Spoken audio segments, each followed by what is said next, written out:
ये है United bank limited और पिछले एक साल में ये पाकिस्तानी बैंकों में तीसरे नंबर से दूसरे नंबर पर आ चुका है और बहुत तेजी से नंबर 1 पोजीशन की तरफ भी कदम बढ़ा रहा है। सन 2024 के इख्तिताम पर यूबीएल के पास 2.6 ट्रिलियन रुपीस के डिपॉजिट्स थे, जो कि ओवरऑल बैंकिंग इंडस्ट्री के डिपॉजिट्स का 8.7% हिस्सा बनता है। सन 2025 के इख्तिताम तक ये डिपॉजिट्स बढ़कर 5.2 ट्रिलियन रुपीस हो चुके हैं, जो ओवरऑल डिपॉजिट्स का 13.2% हिस्सा है। यानी कि यूबीएल ने न सिर्फ डिपॉजिट्स 95.5% से बढ़ाए, बल्कि दूसरे बैंकों से मार्केट शेयर भी लिया है। आखिरी दफा ऐसी कोई खबर 2012 में आई, जब एचपीएल ने अपना डिपॉजिट्स का मार्केट शेयर बढ़ाकर नेशनल बैंक ऑफ पाकिस्तान से नंबर 1 बैंक का ताज छीन लिया था। और अब एचपीएल और यूबीएल के दरमियान डिपॉजिट्स के मार्केट शेयर में 1% से भी कम का कैप रह गया। तो क्या यूबीएल ये हदफ पार कर पाएगा कि नहीं?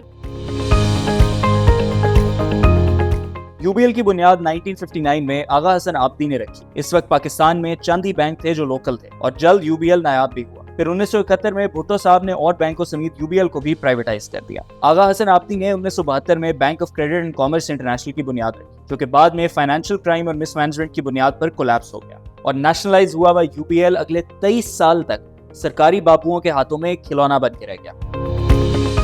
1997 में नवाज शरीफ ने पाकिस्तानी बैंककारी की निजकारी का फैसला किया और यूबीएल को प्राइवेटाइज करने के लिए सिटी बैंक के जुबैर सुमरो को इसकी कमान सौंप दी गई।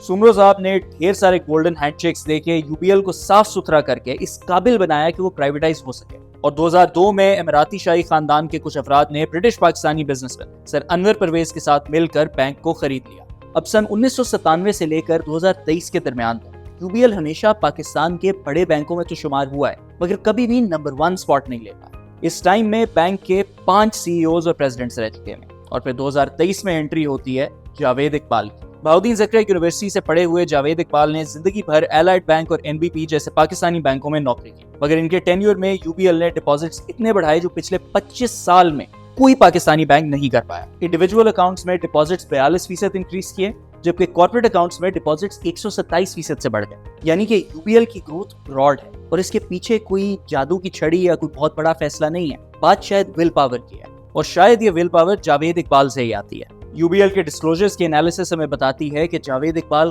खुद बैंक में एक बड़े इन्वेस्टर हैं और इनके पास बैंक की 4% शेयर होल्डिंग है। इसका मतलब कि आगा हसन आब्दी के बाद ये यूबीएल की तारीख में पहले ऐसे सीईओ हैं जिनको ओनर ऑपरेटर कहा जा सकता है और शायद इसीलिए वो बैंक की पोजीशन को इतनी तेजी से इंप्रूव भी करना चाह रहे हैं।